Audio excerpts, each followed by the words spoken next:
사를 이뤘습니다. 11.6 재보선이 앞으로 전국에 미치는 영향이 어떻게 될까요? 오늘은 조국혁신당 조국 대표님 모시고 다양한 정치 현안 여쭤보도록 하겠습니다. 어서 오십시오, 대표님. 예, 반갑습니다. 네, 영광에서 부산에서 곡성까지. 예, 곡성까지 예, 얼마나 바쁘십니까? 예, 지금 뭐 예. 제가 그 차량 거리로 네. 10,000km 넘었더라고요.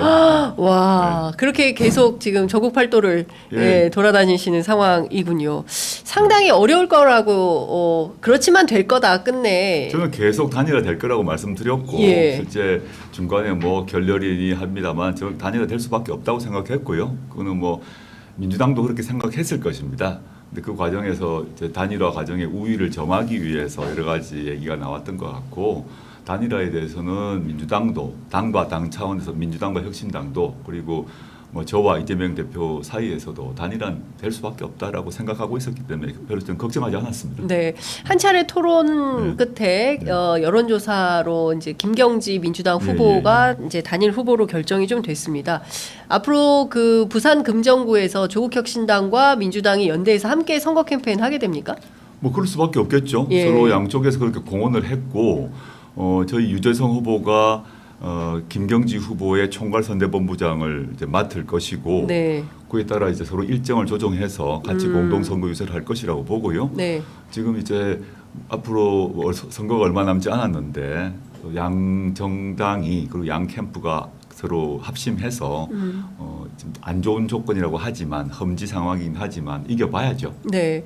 이번에 11.6 그 재보궐 선거가 전체 5군데입니다. 서울, 물론 이제 뭐 교육감 선거는 뭐 네, 정당이 예. 개입할 네, 수는 예, 예. 없습니다만 그래도 뭐 진보 보수 이렇게 나뉘어서 있어서요. 인천, 강화, 앞서 말씀하신 호남 2군데 그리고 이제 부산 네, 모두 예. 5군데인데요. 이번 11.6 선거가 정치적으로 함의하는 바 어떤 의미가 있고 야권이 어떻게 싸워야 한다고 보십니까? 저는 이제 야권이 경쟁과 협력 기조로 가는 것이 크게 보아서 승리의 길이라고 계속 얘기를 해왔습니다. 부산, 강화 같은 경우는 당연히 협력을 해서 이기고 적지기 때문이죠. 험지기 네. 때문이죠. 근데 호남, 영광, 곡성 같은 경우는 국민의힘 후보가 당선될 가능성이 0% 마이너스 100%거든요. 예. 그래서 그 경우는 뭐 국민의힘 심판 이런 문제가 나올 수가 없는 조건이기 때문에 어느 정당이 어느 후보가 그 영광 곡성 지역에 그 걸맞는 맞춤형 공약을 갖고 있는지, 어느 후보가 자질이 있는지, 도덕성이 있는지를 따져서 유권자분들이 선택하면 되는 거죠. 그래서 저는 협력과 경쟁과 협력이 이번 재보궐선거의 핵심 그 키워드다 생각하고 있습니다. 네, 경쟁과 협력의 핵심 키워드인데 지지자 간에는 상당히 거세게 저희 댓글창에도 벌써 응원합니다 파와 응원하지 않습니다 파가 지금 막 이제 나뉘어져 있는데요. 많은 평범한 유권자들은 그 지난 총선에서 범야권이 함께 연대 또는 또 전체 파이를 키운 뭐 이런 차원에서 좀 단일 대우를 갖기를 바라는데 지지자 간은 상당히 험하게 다투시는 것 같습니다. 글쎄 말이에요. 지난 총선 같은 경우도 생각해 보시면 조국혁신당은 더불어민주연합이 아니었죠. 조국혁신당은 더불어민주연합과 경쟁했습니다. 더불어민주연합은 민주당이 주도로 만든 정당 아닙니까? 네. 거기에 조국혁신당을 넣어주지 않았고 별도 정당이었기 때문에 그때도 경쟁이 있었어요. 경쟁이 없다고 착각을 하시는데 더불어민주연합과 조국혁신당이 경쟁을 했고, 근데 지역구 같은 경우는 저희가 후보를 안 내기로 결정을 해서 1대1 구도를 만들어져서 이겼지 않습니까? 네. 근데 이번 경우도 저희가 창당 시기부터 일관되게 얘기했던 것이 뭐냐. 윤석열 정권 심판에서는 무조건 1대1 구도를 만들 것이다. 후보를 안 내거나 단일화를 해서. 네. 근데 그렇지 않은 경우는 경쟁하겠다는 얘기를 처음부터 얘기를 해온 겁니다. 네. 지금 저희 기조가 바뀐 건 전혀 아니고, 지민비조 이렇게 말씀을 하시는데 지민비조는 민주당의 공식 입장은 아니었죠. 만약 민주당이 지민비조 했으면 더불어민주연합은 어떻게 하겠습니까? 지민 비민이었죠 거기는. 지민 비민 예. 1번 3번 찍으시라고 민주당에서 얘기를 해왔고 네. 저희는 1구가 됐던 거 아닙니까? 예. 시민들이 판단을 하신 건데 그 점에서 더불어민주연합과 조국혁신당이 경쟁을 한 것은 경쟁했던 것처럼 지금 영광 곡성에서 경쟁을 하는 겁니다. 그 경쟁이 저는 발전을 이루고 우리 야권 전체가 파이가 커지는 효과를 낳았고 지금도 낳고 있으면 앞으로 나을 거라고 봅니다. 네. 근데 지금 보면 당력은 객관적으로 조국혁 신당이 좀 약한 게 사실 아닙니까? 당연하죠. 예, 선대위를 300명 뿌려서 이제 호남 지역에 내려갔다고 하고 예, 또 제가 예. 그 뭐 얘기를 들어보니까 진보당 같은 경우에는 당원 3,000명이 또 영광에 내려가서 예, 막 활동을 하고 있다. 그래서 영광이 제일 뜨겁다. 이런 얘기가 들립니다. 이제 영광의 진보당은 아마 오래 전부터 뭐 전국의 당원들이 다 모여서 골목 네. 또 곳곳에 논밭에서 예. 뛰고 계세요. 예. 제가 왔다 갔다 하다 보면 논밭에서 보이지 않는 곳이 없어요. 전국의 당원이 다 진보당. 오셔. 예, 진보당은 예, 전국의 당원들이 거의 다 오시는 것 같은 느낌이 들 정도로 예. 그러시면서 뭐 제가 들어보니 우산도 갈아주고 칼도 갈아주고 뭐 밭일도 해주시고 그러니까 당연히 이제 우리 농민분들 어르신들이 좋아하시죠. 예. 그런 게 있고요. 민주당 같은 경우는 지금 말씀하셨습니다만 전현직 시도의원들 포함해서 300명을 그 선거대책위원회에 이렇게 모으시고 그리고 현직 국회의원들도 지금 지금 171명 중에서 여러분들이 내려와 계세요. 그에 비하면 저희는 저를 포함해서 국회의원 12인데 국회의원 12명이 다 가지도 못해요. 왜냐하면 곡성에도 가야 되고 부산에도 가야 되니까 그러니까 어떻게 보면 다윗과 골리앗 같은 싸움인데 실제 지금까지 나온 여론조사 지지율은 비등비등한 상태이기 때문에 조직세는 저희가 압도적으로 모자랍니다. 그런데 여론조사 지지율은 비등비등하기 때문에 저희는 소기의 성과를 거두고 있다고 보고 아직까지 저희는 밀리지 않는 상태라고 보고 있습니다. 네, 그렇군요. 그 댓글창에도 민주당과 싸우지 말라. 이게 민주당하고 뭘 좀 각을 세우거나 이러지 말아달라. 뭐 이제 그리고 쇄빙선이 되기로 했으니까 네. 국회에서 열심히 싸우길 바란다. 뭐 이런 근데 그렇게 그런 프레임을 얘기하신 분들이 많이 계시더라고요. 네. 쇄빙선 얘기 말씀드리자면 지금 민주당에서는 하지 않은 탄핵추진위원회를 조국혁 신당은 운영하고 있습니다. 네. 민주당은 탄핵 추진하지 않고 있지 않습니까? 두 번째 검찰개혁 4법 저희는 오래전에 제출을 했습니다. 수사기소 분리하고 검찰청을 기소청으로 바꾸는 거 이미 제출했고 법사위 제출했고요. 근데 민주당은 검찰개혁 4법을 지금 올리는 것이 시기상조다라고 해서 올리지 않기로 결정을 했지 않습니까? 예. 뭐 그 외에도 여러 가지가 있습니다. 예컨대 뭐 종합부동산세 문제, 금융소득세 문제, 법인세 문제 같은 경우도 저희와 민주당 입장이 다르잖아요. 저 어느 쪽이 저는 탄핵, 그다음에 검찰개혁 4법을 생각해 보시면 조국혁 신당이 국회에서 쇄빙선 역할을 하고 있다는 걸 쉽게 아실 수 있고요. 네. 호남에서 경쟁을 하는 게 쇄빙선 역할을 포기했다. 그건 논리적으로 맞지 않는 얘기입니다. 그렇게 뭐 비판하시는 것 이해되고 조국혁 신당이 호남에 뛰어든 것이 불편하시거나 또는 호남의 민주당의 정치인분들에게 이게 거북하실 수 있으나 저는 호남에서 조국혁 신당과 민주당이 경쟁하는 것 또는 무조건 호남 유권자에게 이익이 되고 호남 정치 발전에 도움이 된다고 확신하고 있고 그는 저의 주장만이 아니라 제가 한 달째 영광 곡성에 살고 있지 않습니까? 네. 주말에 왔다 갔다 하고 또 뭐 본회의 때 왔다 갔다 하고 하는데 제가 만나는 뭐 수십 년 민주당원들이 그렇게 말씀하세요. 자기는 민주당 찍을 거다. 그런데 조국혁 신당이 이 선거에 뛰어들어 가지고 이 지역 정치가 활성화되었고 또 민주당도 조심하게 됐다. 과거와 달리 훨씬 조심한다. 그리고 혁신하려고 노력한다는 말씀을 하세요, 실제. 네. 그거는 여기서 이제 그 호남 현지에 계시지 않은 분들이 어떤 프레임에 기초해서 호남에서 조국혁 신당과 민주당이 싸우니까 이거 잘못된 거 아니냐 생각하시는데 실제 현장에 가보시면 실제 거기 사시는 시민들, 국민들은 다른 얘기를 하신다는 걸 아실 수 있게 될 겁니다. 네. 그 이런 것은 어떻게 보십니까? 조국혁 신당의 이제 장래 비전과 관련해서 끝내 이제 대통령 선거 같이 뛰고 하면 합당의 길이냐 아니면 정의당처럼 독자 정당 노선을 가져갈 거냐 그 차원에서 이번 선거에서 조국혁 신당의 선택이 굉장히 중요할 거다라고 김민석 최고위원께서는 말씀하고 계시는데요. 이 문제는 좀 어떻게 보십니까? 지금 김민석 의원이 왜 그런 말을 했는지 사실은 이해가 잘 안 돼요. 사실은. 예. 지금 대선하고 있지 않아요. 지금 10월 16일이 대선도 아니고 이재명 그 당대표가 영광이나 곡성 군수 후보로 나오셨어요? 전혀 아니잖아요. 근데 지금 갑자기 대선을 얘기한 이유를 잘 일단 모르겠고 그다음에 지금 합당을 해야 된다 독자 정당이라는 얘기도 지금 왜 갑자기 하는지 모르겠어요. 네. 일단 도대체 이해가 안 되고 예. 전 여기 계신 여기 시청하시는 많은 분들께 한 질문을 한번 드리고 싶은데 지난 총선 때 조국혁신당이 안 만들어졌다면 지금 현재의 민주당 의석수가 현재 민주당 의석수 171 더하기 조국혁신당 의석수 12, 즉 171 더하기 12가 됐을까요? 저는 아니었을 거라고 봅니다. 많은 분들이 또 그렇게 보고 계시고 두 번째 이제 조국혁신당이 이제 그 민주당과 다른 노선, 비전, 정책을 갖고 있습니다. 그건 뭐 알 수 있고 네. 숨긴 적이 없습니다.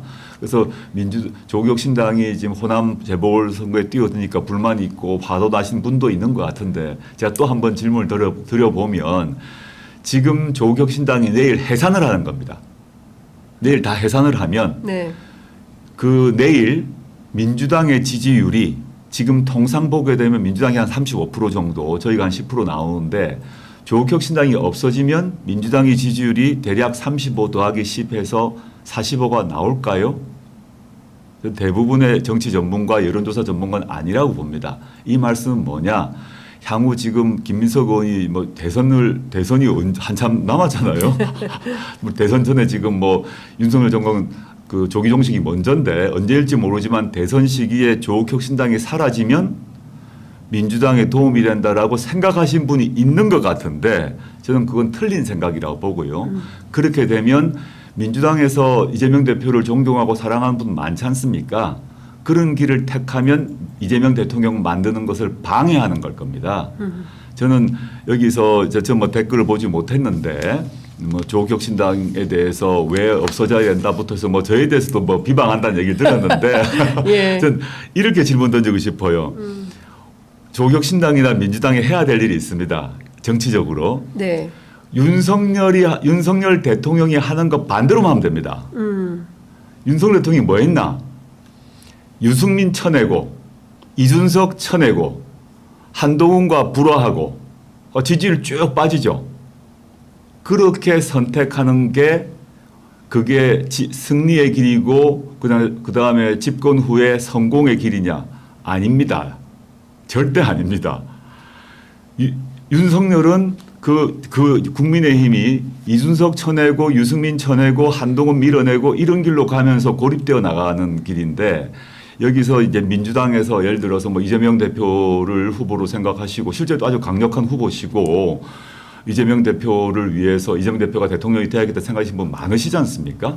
그럼 어떻게 해야 될 것인가를 한번 생각해 보시면 윤석열이 하는 길로 따라가시면 안 된다라고 꼭 말씀드리고 싶습니다. 그러니까 전반적으로 파이를 키우는 그리고 파이를 확산시키는 그 촉매제 역할을 실제로는 조국혁신당과 조국혁신당 당원들 지지자들이 하고 있는 거다. 실제 하고 있죠. 예, 실제 하고 지난 총선 시기에는 투표를 안 하겠다는 분이 많았는데 조국혁신당 등장으로 투표율이 높아지고 투표를 위해서 선거판이 활성화됐지 않습니까? 네. 그 효과가 있었고 그래서 민주당과 조국혁신당이 모두 승리하는 결과를 낳았고 지금 그리고 내년, 내후년 이어지는 지방선거가 총 3번이 있습니다. 예. 저는 이번에 이제 영광곡성에 자꾸 초점이 있는데 이번에 만약에 민주당에서 한 번도 당선시키지 못했던 경북에서 후보고 이제 재보궐이 났다면 저희 무조건 냈을 겁니다. TK라고 하는 가장 네. 험지 중에 험지인 그쪽에서 조국혁신당 이름으로 출마하겠다는 분 많이 계세요. 근데 TK 지역에서 민주당이 잘 안 되고 있지 않습니까? 네네. 이게 옳든 그러든 현실 아닙니까? 예. 그럼 거기는 국민의힘이 완벽한 독점 정당이죠. 네. 일당 독점 정당인데 거기에 재보궐이 나왔다면 반드시 냈을 겁니다. 앞으로 낼 겁니다. 예를 들어서 내년 4월에 재보선이 또 있다면 그때 TK에 나온다고 하면 조국혁신당 반드시 낸다. 당연히죠. 예. 저희는 조국혁신당은 민주당의 위성정당 아니지 않습니까? 예. 저희는 저희 당의 그 비전과 노선과 정책에 따라서 움직여 나가고 그 예. 속에서 당연히 민주당과 공통된 부분이 많죠. 그거는 손잡고 같이 하고 그리고 차이점이 있잖아요. 세금 문제라거나 등등 다 알고 계실 것 같고 그런 점은 다른 거죠. 그리고 선거에 있어서도 예컨대 TK 지역에 있어서 조국혁신당이 국민의힘 후보를 이기면 나쁜 일이 생깁니까? 민주당이 후보를 못 내는데 예. 조국혁신당이 대구 경북 지역에 후보를 내서 이길 만한 장소가 곳이 있거든요. 예. 민주당은 안 되지만 그럼 저희가 거기 싸워가지고 이기면 민주당에 나쁜 일이 생깁니까? 그 지역이 어디입니까? 그건 제가 말씀드릴 수 없습니다. 어쨌든 TK 지역에 특정 지역에 그 실제로 조국혁신당이 출격을 해서 네네. 성과를 낼 만한 지역이 있다. 당연히 있고요. 그 그거는 지역은 뭐 여러모로 확인되고 후보들도 준비되어 있고 예. 요번에 재보궐선거는 안 나왔습니다만은 예. 이제 많이 이제 서쪽 벨트, 호남 쪽만 가지고 생각하지 마시고 네. TK 지역 분들은 여러 가지 이유로 옳다 그르다의 문제가 아닙니다. 현실이 윤석열, 김건희에 대해서 매우 싫어하세요 이제. 네. 그 자존심 상하세요 지금. 아주 보수적인 분들인데. 네. 근데 그분들은 평생 거기에서 살아가셨던 분인데 평생 국민의힘만 찍었던 분들이 대부분이죠. 그런 분들이 윤석열, 김건희에 대해서는 분노를 하고 계세요. 이분들이 여러 가지 이유로 민주당은 안 찍는다 그러세요. 그 혁신당은 찍겠다 그러세요. 네. 그럼 조국혁신당이 여기 투표를 안 내는 게 맞나요? 그렇죠. 예, 지금 말씀하신 내용은 어쨌든 조국혁신당이 지금은 영광에서 민주당과 경쟁을 하고 부산 강화에서는 민주당과 협력해서 단일 전선으로 싸우는데 네네. 다음 선거에서는 TK 지역 같은 경우에서 새로운 뭐 어떤 승리의 모델을 만들어낸다고 한다면 그 정치 지도가 예컨대 동서로 쫙 나뉘어져 가지고 민주당, 국민의힘 이렇게 쪼개지는 게 아니라 새로운 그 정치 전선이 형성될 수 있다 이런 말씀으로 그게 드립니다. 저희의 목표고요. 아하. 강원도도 마찬가지입니다. 하나 더 말씀드리자면 예. 강원도도 매우 보수적 지역 아닙니까? 그렇습니다. 강원도에서 민주당 뭐 국회의원 말고 시도의원 같은 거 쉽지 않은 지역인데 이제 민주당이 좀 어렵다고 얘기되는 TK 강원도 지역에 저희 쪽은 오히려 괜찮아요. 거기에 대해서 아까 말씀드렸습니다만 네. 저희가 강원도에 후보 안 내는 게 범 전체 민주 진보 진영에 도움이 됩니까?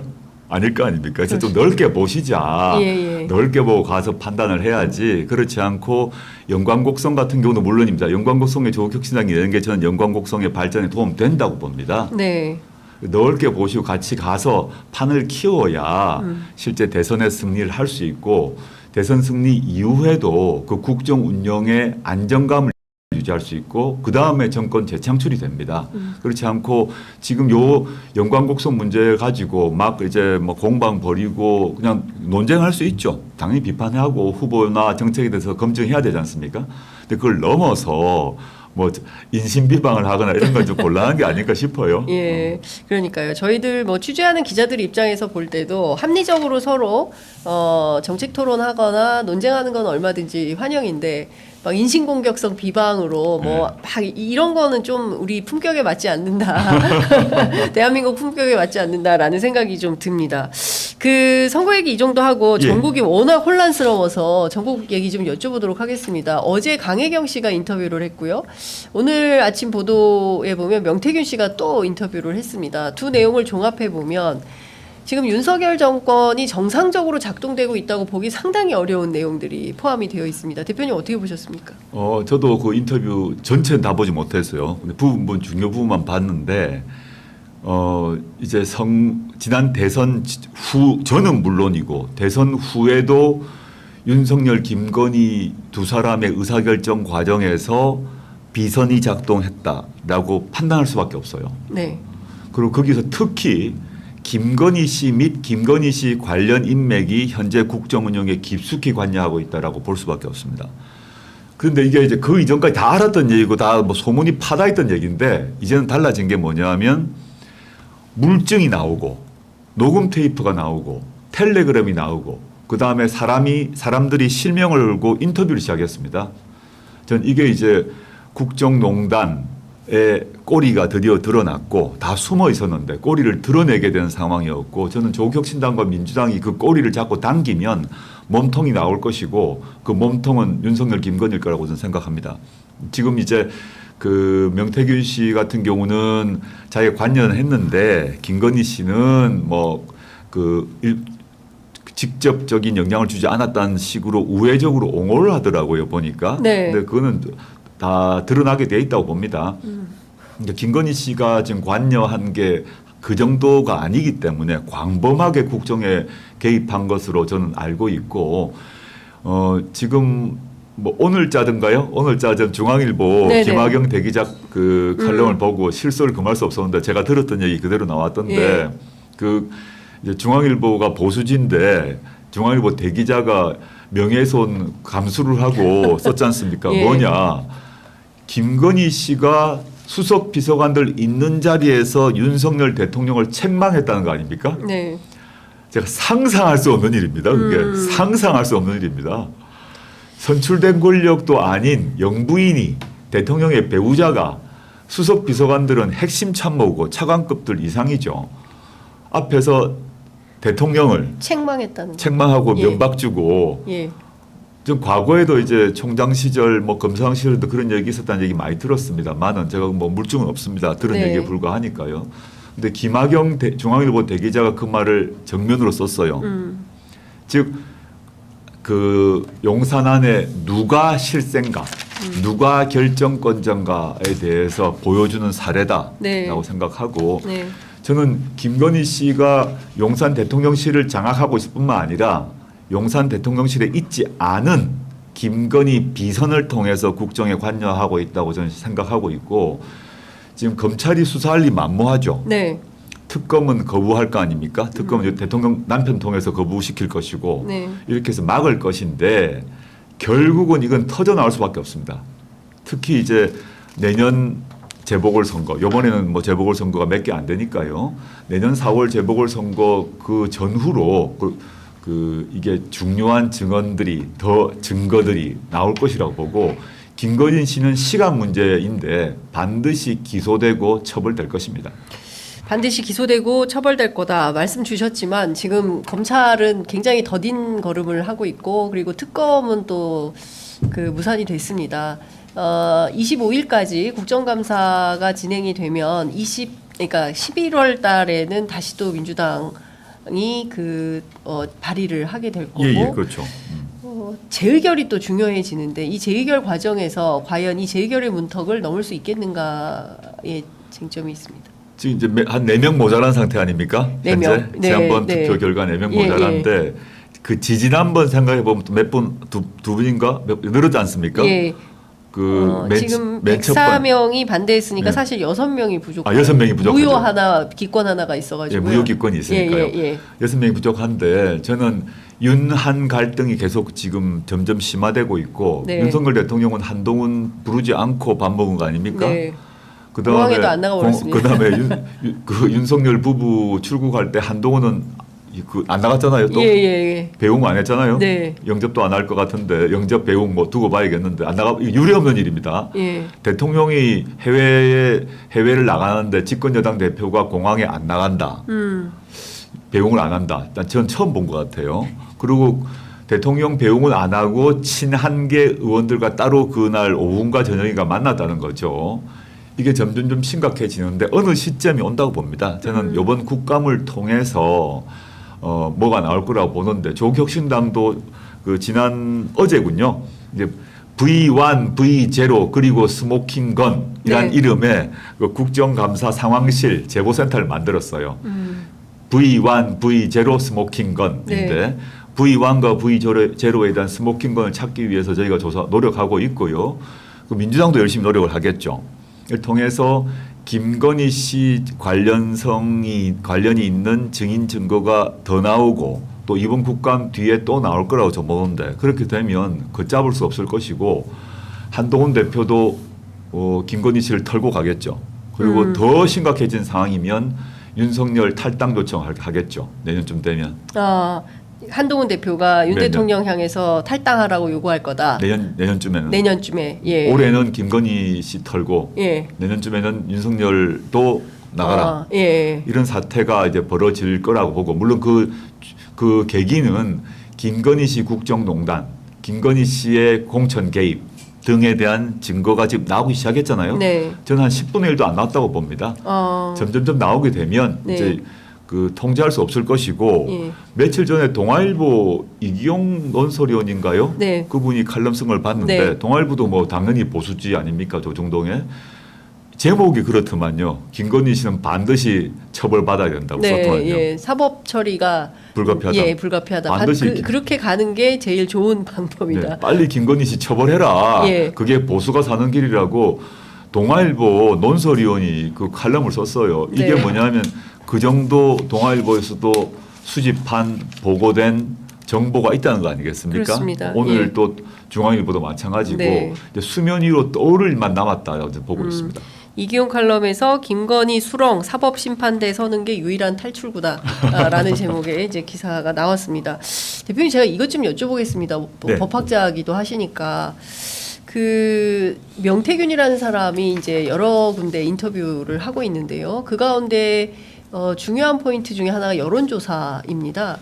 그 지난 대선 과정에서 여론조사 비용으로 3억 6천만 원 가량을 집행을 했는데 그 돈을 실제로 캠프나 뭐 MBC 보도에 따르면 캠프에서 집행한 사실이 없고 네. 그러면은 이게 법률적으로 위배되는 것은 아닙니까? 그리고 그 대가로 어제 그 강혜경 씨 인터뷰에 따르면 김영선 의원 공천이 그 대가다라고 하면 이 자체로 문제가 없겠습니까? 저는 이제 당연히 문제가 되죠. 네. 뭐 일단 여론조사 관련해서 그 여론조사 관련 규정을 지켰는지에 대한 얘기 따져봐야 되고 이미 명태균 씨는 자기 여론조사 관련해서 여러 번의 과태료인가요 벌금인가 네. 그 저희 박은정 의원이 밝힌 건데 맞습니다. 이미 제재를 받은 사람 아닙니까? 네. 즉 여론조사를 하는 데 있어서 그 방법, 질문 등에 있어서 문제가 있음이 확인된 사람인데 일종의 여론조사를 통한 여론 조작인 거죠. 그것 때문에 문제가 돼서 이미 처벌과 제재를 받은 사람입니다. 근데 이 사람이 공천에 개입을 한 거잖아요.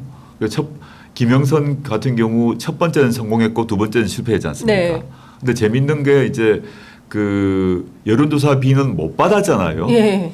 여론조사비는 못 받았는데 두 가지 대가를 받은 게 하나는 하나는 이제 김영선 공천을 받은 거죠. 예. 두 번째는 김영선 씨가 세비의 반을 줬다는 거 아닙니까? 그렇습니다. 국회의원 세비의 반이 명태균 씨한테 갔다는 거 아닙니까? 예. 전 이미 수사를 하고 있는 것으로 알고 있는데 전 공직선거법 위반 문제, 정치자금법 위반 문제 다 걸린다고 보고요. 이 과정에서 이제 명태균, 김영선만의 문제가 아니라 네. 명태균 씨의 말에 의하자면 자신이 아크로비스타 가서 다 보고 여러 번 했다는 거 아니에요? 맞습니다. 그때 윤석열, 김건희 씨가 무슨 말을 했는지 그 여론조사 관련해서 또는 그 뒤에 대가와 관련해서 어떤 약속을 했는지 네. 다 수사 대상입니다. 사실은 예. 이 경우 김건희 씨는 사인이기 때문에 그 대통령이 아니니까 네. 지금 윤석열 재임 기간 동안에 불소추 특권이 없어요. 예. 근데 사실상 불소추 특권을 가진 사람이 됐어요. 지금 본인은 대통령이 아닌데. 그래서 헌법상 불소추 특권이 없다는 거죠. 윤석열처럼. 예. 근데 실제 사실상 불소추 특권을 누리고 있고 네. 불소추만이 아니라 불수사 특권을 누리고 있어요. 불수사. 예. 그러니까 소추 이전에 뭐 예, 기소 이전에 수사니까 수사와 기소를 합해서 이제 소추라고 넓게 얘기하자면 네. 어떤 수사도 받지 않고 있는 거죠. 그럼 당연히 기소도 안 되고 있는 상태입니다. 이런 경우를 국민들이 참을 수 있을 것인가 저는 못 참다고 보고요. 지금까지 다 알고 계시고 여론조사를 보더라도 현재 지역적으로는 TK 나이로선 70대 정도만 윤김 정권을 지금 받쳐주고 있는데 몇 가지 증거, 몇 가지 그 증언만 나오면 어느 순간 바로 무너질 거라고 봅니다. 그 시점이 언제라고 보십니까? 이번 국감대라고 보십니까? 아니면 국감 넘어서까지 지금? 이번 국감에서 뭐 조국혁신당과 민주당 열심히 뛰고 있는데요. 네. 그 증거와 증언을 잡기 위해서 노력하고 있습니다. 그때 유의미한 게 나오면 이제 한번 큰 1차 타격이 있을 것이고 그게 안 되더라도 내년 재보궐선거 네. 이때가 또 중요한 고비일 것이라고 보는데 저는 이미 물건 터졌다고 보고 있습니다. 명태균 씨든 그 강혜경 씨든 이런 분들이 자기 얼굴 보고 나오고 있거든요. 네. 그 인터뷰 보게 되면 내가 처벌될 수 없다. 왜 나보고 다 덤태기 쓰라고 그러냐라는 그렇죠. 말을 하면서 예. 내가 진실 다 밝히겠다고 하는데 이렇게 그런 상황에 처해 있는 분들이 여러 분 있을 것이고 예. 하나하나 나올 것이라고 생각합니다.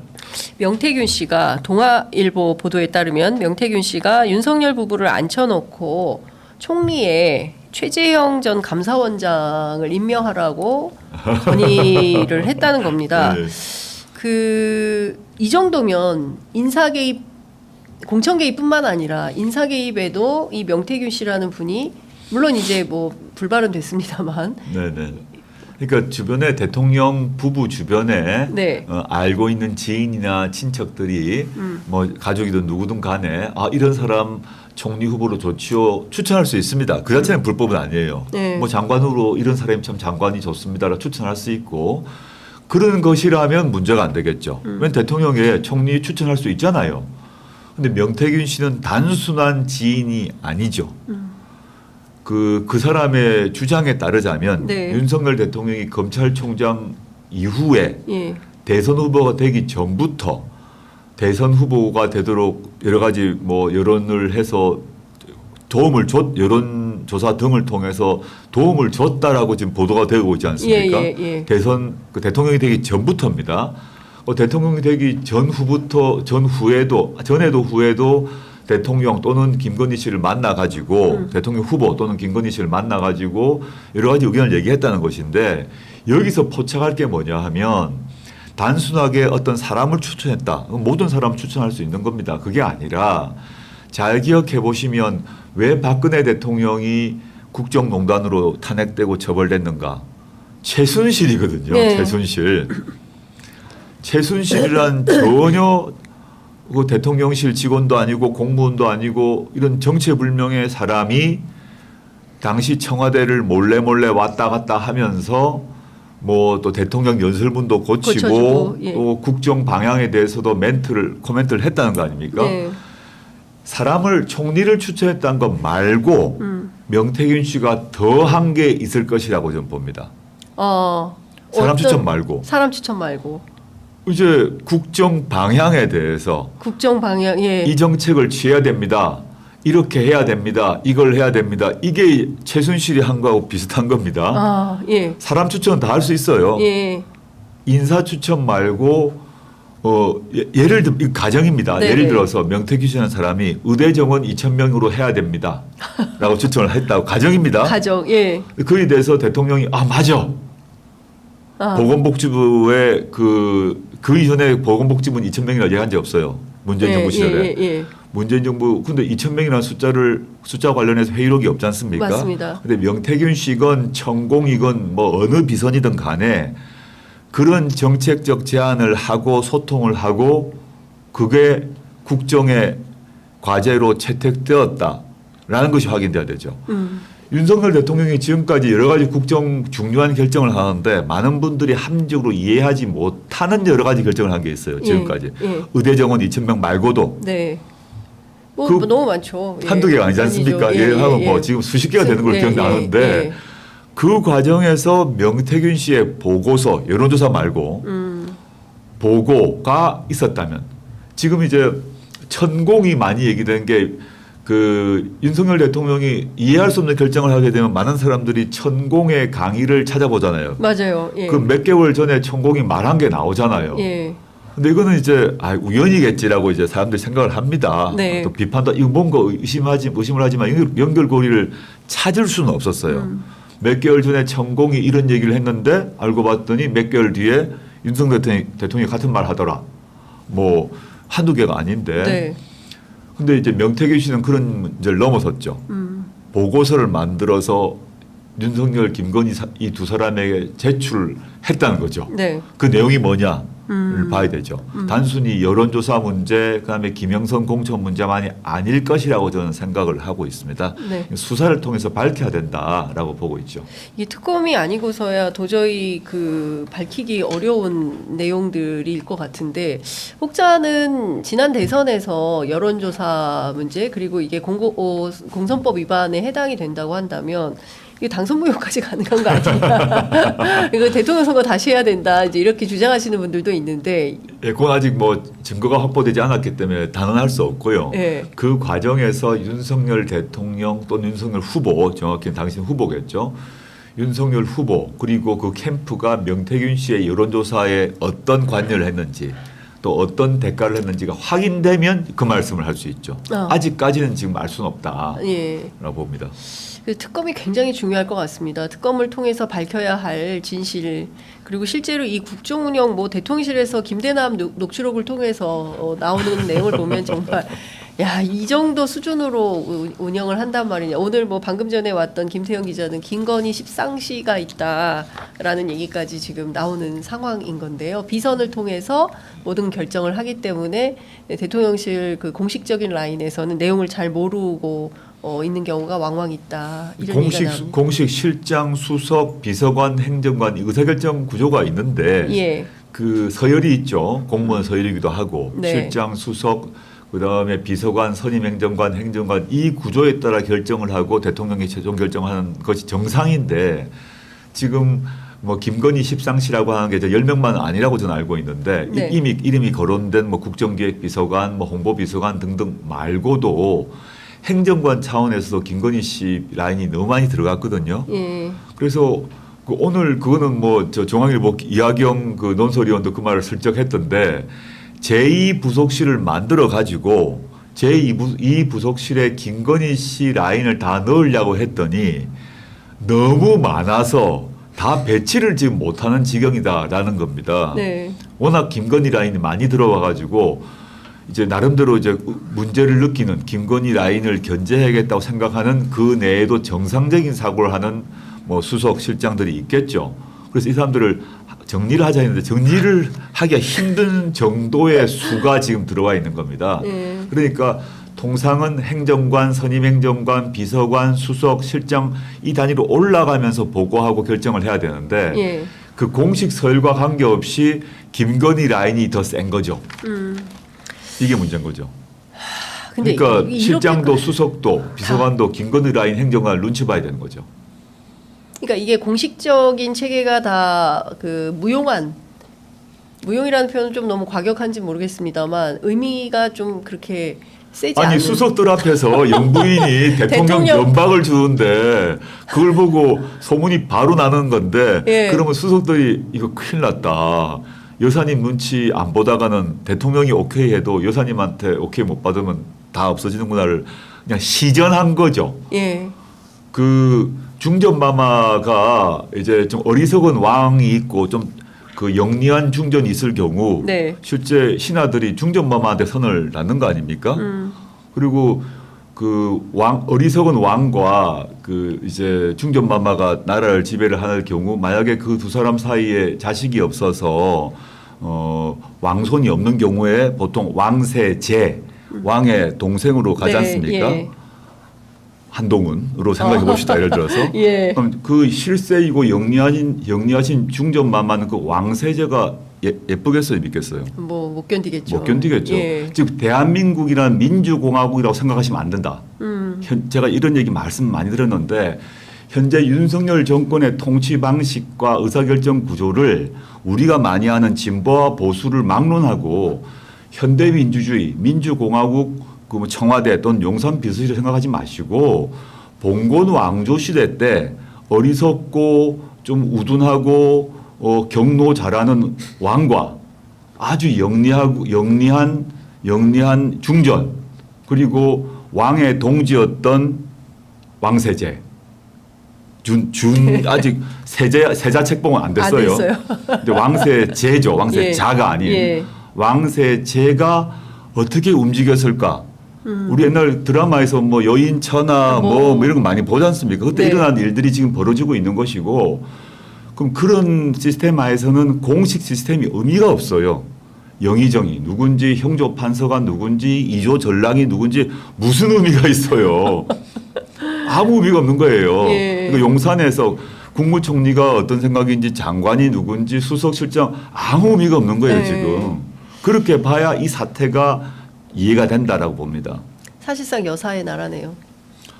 저는 뭐 여사의 나라라고 보고요. 그 예. V0, V1이란 말이 왜 나왔을까라는 걸 생각하시면 농담이 아니라는 얘기를 다들 한단 말입니다. 네. 맨 처음에는 그냥 한번 해보는 야유, 예. 뭐 조롱, 풍자라고 생각했을지 모르나 실제 권한을 갖고 있음이 분명하다라고 저는 보고 있고 근데 문제는 김건희 씨가 대통령이 아니지 않습니까? 그렇습니다. 그러니까 김건희 탄핵이 안 돼요.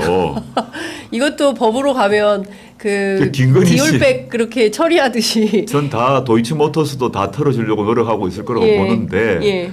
김건희 씨는 탄핵 대상이 아니지 않습니까? 예. 사실상 대통령이지만 탄핵 대상이 아닌 거죠. 그 남아 있는 거는 수사밖에 없는 없다. 거죠. 근데 수사는 남편을 통해서 수사도 검찰 수사도 맡고 특검은 너가- 거부권에서 맡고 있는 거죠. 예.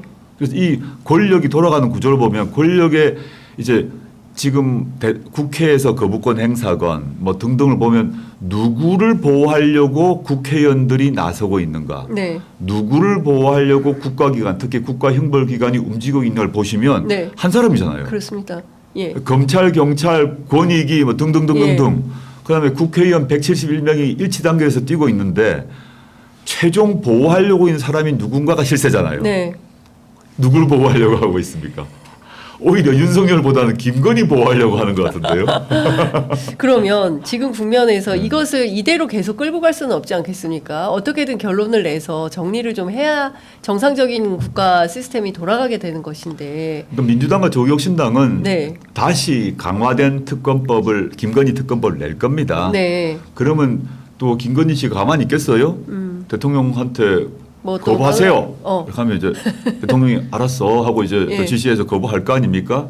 그러나 국민의힘 국회의원들이 계속 그런 상태로 갈 수는 없습니다. 저는 어느 시점에 김건희 특검법이 국민의힘 일부 이탈자를 포함해서 통과되는 순간이 옵니다. 그 순간 정권은 무너지죠. 근데 김건희 씨는 알고 있어요. 네. 결사적으로 막을 것이라고 봅니다. 본인이 알고 있기 때문에. 본인이 본인의 운명을 알고 있기 때문에 알고 있죠. 결사적으로 막을 텐데 그 힘을 뭐 지금 김건희 씨가 우리나라 발전을 위해서 고민할 것 같습니까? 민생, 경제 그런 고민이 아닐 거 아니에요. 그러니까 그 봉건 시대 때 그런 영리한 중전의 관점에서 관심이 뭘까? 아, 농민들이 지금 흉작이 들어서 안 됐어. 이런 고민할까요? 아니잖아요. 지금 뭐 새칭 앞서 이제 저희 허성무 민주당 의원님 오셨다 가셨는데 아, 그러셨습니까? 예. 거의 해먹을 결심이다 이거는. 그래서 21g 문제도 그렇고 그다음에 그 하림 건축, 히림 건축. 히림이죠, 히림. 예, 히림 건축도 그렇고 실제로 김건희 여사와 관련되어 있는 업체들이 다양한 형태로 이 뭐랄까요 이제 수의 계약을 통해서 정부 알아서 뛴 예산을 거죠. 히림 건축도 법무부 관련 수의 계약으로 어마어마하게 다 예. 쓸어갔더만요. 117억 원입니다. 21g 같은 경우는 이제 아주 영세 기업인데도 예. 가져갔고 이게 이제 김건희 씨가 직접 지시했는지는 알 수 없으나 저의 추측인데 김건희 라인에 용산의 비서관 행정관들이 다 던졌을 거라 봅니다. 알아서 기라고. 네. 여사님 중전마마가 기뻐하시도록 하셔야 되지 않느냐라고 했고 즉 정치 권력을 어떻게 하면 끝까지 놓지 않고 쥐려고 하는 욕망 그 다음에 그 권력을 통해서 자기 자신 또는 자기 자신의 지인들이 재정적 이익을 얻도록 하는 욕망 두 가지 외에 관심이 뭐 있을까요? 지금 저는 그 조선 시대 때 또는 고려 시대 때 그 아주 영리한 젊은 중종과 그 술 많이 마시고 우둔하고 뭐 이런 왕이 있었을 때 어떤 상황이 벌어지고 어떻게 나라가 굴러갔을까를 생각해야 된다라고 봅니다. 지금은 딱 그런 상황이다. 네, 그런 우리 상황이라고 정부가 봅니다. 지금 이런 상황이다. 네네. 그런 그래서 의병들이 막 일어나지 않습니까? 예. 그러면 광군 풀어서 막 조지고 네. 반대 비판 얘기하는 선비들은 사양 내리고 네. 뭐 이런 거 아닙니까? 이게 이제 오래 못 간다는 거죠. 왜냐하면 현대가 지금 봉건 시대가 아니기 때문에 네. 민주공화국이기 때문에 민주공화국에 반하는 행태를 계속 벌이고 있는데 네. 우리나라 국민들이 좀 참는데 한계가 있어요. 이미 이제 한계에 이르렀고 저는 오래 못 갈 거라고 봅니다. 국민들이 이제 이미 참을 수 없는 단계 직전까지 왔기 때문에 저는 조금만 더 이제 이런 임계점을 넘게 만드는 그런 증거와 증언이 나오기 직전이다라고 보고 네. 있습니다. 그럼에도 불구하고 오늘 아침 조사된 리얼미터 조사에서는 윤석열 대통령에 대한 지지율이 소폭 상승했습니다. 25.8%로 예, 지난주에 비해서 2.1%포인트 올랐는데요. 물론 이제 갤럽은 조사가 나오지 않고 있습니다.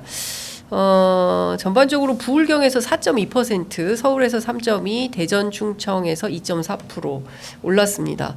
그리고 중도 보수층에서도 소폭 상승을 했는데요. 이 현상은 어떻게 해석을 해야 될까요? 저는 20%가 특히 한국갤럽 기준으로 20%가 됐지 않습니까? 네. 심각한 위기인 거죠. 10% 가게 되면 바로 탄핵으로 갑니다. 그냥. 그러니까 이제 범보수 진영에서 위기 의식을 느껴서 결집하고 있는 것 같고 또 그 다음에 기술적 주가 용어를 쓰자면 기술적 반등 효과가 있는 것 같아요. 아, 예. 많이 떨어지면 한 번 이렇게 탁 튀어 오르지 않습니까? 예. 그 다시 내려가는 거니까 지금은 기술적 반등 상황이라고 보고 그리고 기술적 반등 상황 더하기 수구 보수 진영의 결집 상황이라고 보고 있습니다. 네. 오늘 아침 동아일보에 보니까 대통령실에서 예컨대 그 비서관 이상급 하신 44명 퇴직자 전원이 다 금융이나 공기업 등에 재취업을 했다. 그러니까 제2의 김대남 나올 가능성이 매우 높다. 이제 이런 보도인데요. 그 대통령실 경력이 완전히 프리패스가 된 거다라는 비판이 있습니다. 관련해서도 조국혁신당에서 이런 뭐 문제들에 대해서 뭐 제보가 들어오거나 이런 게 좀 있습니까? 지금 찾아보고 있고 이런 뭐 얘기가 들어오고 있는데요. 예. 이게 지금 제가 하나하나 뭐 44군데라고 좀 들었는데 네. 거기에서 어떤 절차에 따라 어떤 기준에 따라 그 사람들이 들어갔는지 잘 봐야 될 것 같고 그 경우 윤석열 검찰총장이 그리고 윤석열 대통령 하에 검찰이 문재인 정부 그 정부의 인사에 대해서 공기업 인사에 대해서 그 수사를 해가지고 맞습니다. 뭐 장관들 구속도 시키고 난리 났지 않습니까? 예. 저 똑같이 해야 된다고 봅니다. 똑같이 네. 해야 된다. 어떤 기준으로 이 공기업 인사를 뭐 공기업만이 아닌데 여러 군데에 들어갔는지에 대해서 윤석열 검찰총장이 과거 환경부 장관 구속시키고 기소했지 않습니까? 네. 또 지금 또 보면 산자부 같은 경우도 그러고 있지 않습니까? 그런 기준을 자기가 하고 있는 것에 적용해야 되지 않나요? 예, 똑같이 해야 된다. 네, 예. 똑같이 해야죠. 예. 그 이문정 검사가 지난 주말 사이에 그 페이스북에 글을 올려서 검찰의 문제를 좀 지적을 했습니다. 이제 검찰권 반납할 일이 얼마 안 남았다. 이제 양심에 따라서 수사 기소하는 거 보지 못했다. 이제 이런 비판을 한 건데요. 많은 국민들이 이 검찰권 남용, 그 다음에 특히 이제 윤석열 정권, 윤석열 검찰총장 시절에 대표님도 대표적인 네. 사례 중에 한 포함이 될 걸로 보이는데, 이 검찰 문제를 어떻게 할 수 있을까? 앞서 이제 쭉 설명을 해주셨지만 민주당도 그 검찰 개혁 4법에 대해서는 아직 그 결정을 안 하고 있는 상태라는 거죠. 아직 하지 않고 있고 제출하지 않는 것으로 저는 그 결정한 것으로 알고 있습니다. 언론 보도가 났습니다. 네. 특검법을 초점을 맞추고 검찰개혁 4법은 지금 내지 않는다는 걸 결정을 한 걸로 알고 있는데요.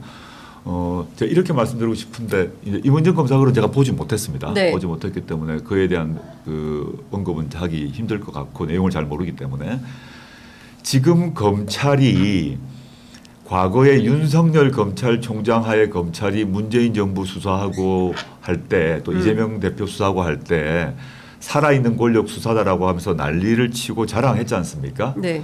그에 대해서 이제 당시에 민주당이나 등에서 비판을 하게 되면 검찰 게시판에 난리가 났어요. 왜 우리 정당한 수사를 막고 있냐고. 네네. 지금 김건희 씨 수사가 이런 꼴인데 한 명도 비판하지 않습니다. 다 머리 조아리고 있거든요. 지금 현재 검사들이 자기 자신과 또 자기 검찰이란 이익과 윤석열 정권과를 지금 운명 공동체, 이익 공동체로 생각하고 있는 겁니다. 왜냐하면 그래야 검찰 개혁이 이루어지지 않을 거니까요. 검찰 개혁을 무산시킬 대통령이라 보고 있으면 밀어주고 있는 거죠. 네. 그래서 조용히 있는 것이고 그 다음에 더 구체적으로는 10월에 이제 조만간 검찰 인사가 있거든요. 검사장 예. 승진, 네. 뭐 부장검사, 부부장검사, 또 지역으로 어디로 갈 건지가 있기 때문에 지금 뭘 하다가는 바로 날아가는 겁니다. 그러니까 예. 이 검사들이 입 완전 다물고 한참 있어요. 네. 그 윤석열 총장 시절에 문재인 정부 수사할 때는 막 난리가 나면서 정의로운 검사의 표상인 것처럼 얘기하다가 지금 입 딱 닫고 입에 지퍼 잠궜지 않습니까? 예. 부끄러운 줄 알아야 된다고 생각을 하고요. 그래서 이제 수사와 기소 분리가 반드시 필요한 것이고 민주당도 빨리 검찰개혁 사법 논의에 나서줬으면 좋겠습니다. 지금 많은 분들이 잊고 있는데 네. 과거 이제 이번 정부 말고 문재인 정부 시절에 민주당 안에서 그 당시엔 조국혁신당 없었습니다. 그때 검찰개혁을 가장 주장했던 그룹이 민주당 안에 있는 철험회였습니다. 네. 철험회. 예. 최강욱, 황운하, 김용민 이런 의원들이 검찰개혁을 세게 주장했지 않습니까? 지난 대선 맞습니다. 전까지. 예, 예. 근데 민주당 전체에서는 그 철험회의 검찰개혁 방안을 별로 마뜩찮게 생각했어요. 다 알고 계실 거고 네. 왜 이걸 검찰개혁을 지금 주장해가지고 그러냐. 오히려 이제 역풍 맞는다 이런 얘기를 하셨잖아요. 그래서 정권이 나중에 이제 그 뒤에 의석수가 많아지면 검찰개혁하겠다고 말씀하셨어요. 다수 의원들이. 근데 지금 민주당이 171 아닙니까? 근데 왜 검찰개혁 문제에 선봉에 안 서시는지 좀 안타깝고 저희는 이미 법안을 제출했습니다. 네. 그래서 빨리 좀 제출해서 의논을 좀 했으면 좋겠습니다. 예. 이제 시간이 다 돼서 마무리를 해야 되는데요. 예, 예, 예. 대표님 이번 10월 재보선에서 야권 전체 성적표는 어떻게 예상을 하십니까? 그걸 뭐 어떻게 알겠습니까? 제가 뭐 천공도 아니고. 그래도 대체로 네, 이제 선거 판세를 보시면 부산은 어떨 것 같다. 또 부산은 단일화가 됐기 때문에 예. 저는 해볼 만한 싸움이 됐습니다. 아. 단일화 되기 전에는 8번 중에 7번이 국민의힘이 이겼던 곳이고 예. 험지고 나이도 노령층이 많습니다. 또 전통적으로 보수적 부산 내에서 그런 지역인데 제가 이번에 이제 부산 금정에 여러 번 왔다 갔다 했어요. 제가 한 총 5번 갔던가 네. 부산 금정에 어떤 저 민주당 정치인은 왜 영광에만 뭐 가느냐. 곡성에 영광 곡성 간 만큼 제가 부산 갔습니다. 그 민주당 의원님들 한번 세어보시면 거의 숫자가 같아요. 사실은. 예, 예. 근데 뭐 금정에 한 5번 간 걸로 기억하는데 근데 분위기가 달라졌어요. 윤김에 대한 불만들이 매우 높아서 어허. 단일화되고 이재명 대표도 내려가고 저도 내려가고 하면 분위기 달라질 것 같다고 생각하고요. 영광곡성 같은 경우는 제가 솔직히 말씀드리는데 민주당 후보가 되건 혁신당 후보가 되든 간에 그게 윤석열 대통령 이 좋아할 일이 없지 않습니까? 네. 저는 솔직히 말씀드리면 저 조국혁신당 대표로서 조국 혁신당 후보가 되는 것을 윤석열, 김건희 두 사람이 더 싫어할 것이라고 봅니다. 민주당 후보가 되면 그냥 원래 하던 대가 됐지 이렇게 생각하겠죠. 예. 근데 조국 혁신당 후보가 되게 되면 그 윤석열, 김건희 정권에게 더 충격을 줄 것이라고 봅니다. 저희가 소직세가 약함에도 불구하고 왜 영광곡성 군민들이 조국 혁신당을 선택했는가? 민주당보다 더 강하게 싸우고 있지 않습니까? 그 강하게 싸우는 그 정당을 선택하신다면 윤석열, 김건희 정권의 파열구를 내는데 더 도움이 될 것이라고 생각하고 강화는 많이 어려운데 저희가 후보를 안 냈기 때문에 민주당의 선전을 기원하고 있습니다. 네. 자, 끝으로 한 말씀 듣고 마무리하겠습니다.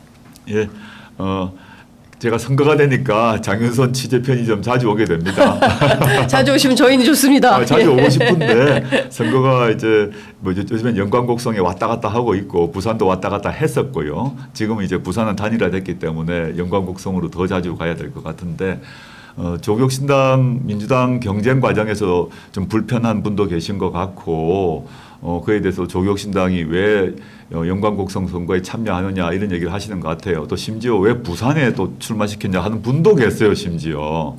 근데 지금 부산 금정구의 단일화를 이뤘지 않습니까? 제가 하나 여쭙고 싶습니다. 이것도 만약에 부산 금정구에 조국혁신당이 후보를 안 냈으면 민주당의 김경지 후보가 무난하게 승리할 수 있었을까요? 승률이 높아졌을까요? 전 아니라고 봅니다. 조국혁신당 후보를 금정구에 냈기 때문에 금정구 구민들이 아주 관심 있게 얘기하고 토론하고 결집했습니다. 단일화가 됐기 때문에 또 힘이 모입니다. 요걸 한번 생각해 보시고 금정구 후보 낸 걸 가지고도 또 비난하신 분이 많은데 그렇지 않다는 겁니다. 제가 다시 한번 말씀드리자면 아까 우리 장윤승 기자하고 질문 과정, 인터뷰 과정에서 한번 말씀드렸습니다만은 제가 답을 드리기 전에 제가 이렇게 말씀드리겠습니다. 우리는 조국혁신당 지지하는 분들도 민주당 지지하는 분들도 윤석열 하는 것 반대로 가야 됩니다. 윤석열 대통령 어떻게 했냐? 이준석 쳐내고 유승민 쳐내고 한동훈 밀어내고 이렇게 하고 있습니다. 우리는 반대로 해야 됩니다. 다 끌어안아야죠. 다 손잡아야죠. 그런 방식으로 가면 됩니다. 경쟁은 경쟁이고 협력은 협력입니다. 조국혁신당은 경쟁할 때는 경쟁할 것이고 협력할 때는 협력할 것이고 이 기조를 한 번도 바꾼 적이 없습니다. 윤석열 정권과 1대1로 싸워야 이기는 그런 상황에서는 항상 1대1 구도를 만들어 왔습니다. 한 번도 그걸 놓친 적이 없습니다. 근데 윤석열 정권 국민의힘이 당선될 가능성이 없는 지역에서는 경선해야죠. 경선해서 누가 잘하는지 다투는 것, 경쟁하는 것, 그게 발전이라고 봅니다. 저희에 대해서 많이 비판하신 분도 계시겠습니다만 제 말씀도 한번 새겨봐 주시면 좋겠습니다. 감사합니다. 네. 예. 한국일보 인터뷰를 통해서 남진 나훈아 팬클럽도 싸우더라. 저는 네. 나훈아를 좋아하는데 노래 가수로는 나훈아를 좋아합니다. 예, 근데 예. 어린 시절에 많이 부른 노래는 남진이었어요. 저 푸른 초원이 이런 노래 제가 어릴 때 많이 부르고 다녔는데 개인적으로는 나훈아 가수는 나훈아를 좋아하는 게 그분하고 저하고 그 자랐던 지역이 같아가지고 부산의 어떤 특정 동네인데 예. 그렇게 친숙감을 느끼는데 노래로는 남진 노래를 많이 부른 것 같습니다. 갑자기 이상한 얘기하게 되는데. 예, 이런 것 같습니다. 이제 많은 국민들이 지난 총선에서 범야권 192석을 만들어내고 8석이 없어서 통탄스럽다라고 하시는 것은 이제 대한민국이 발전하면서 큰 기류에서는 민주진보가 기여한 바 크기 때문에 그 원동력을 좀 다시 만들어라 이런 당부가 아닌가 싶습니다. 어쨌든 협력할 것은 협력하고 또 경쟁할 것은 경쟁하겠다라는 말씀 마무리하면서 다시 한번 새겨봅니다. 오늘 말씀 잘 들었습니다. 고맙습니다. 네, 감사합니다.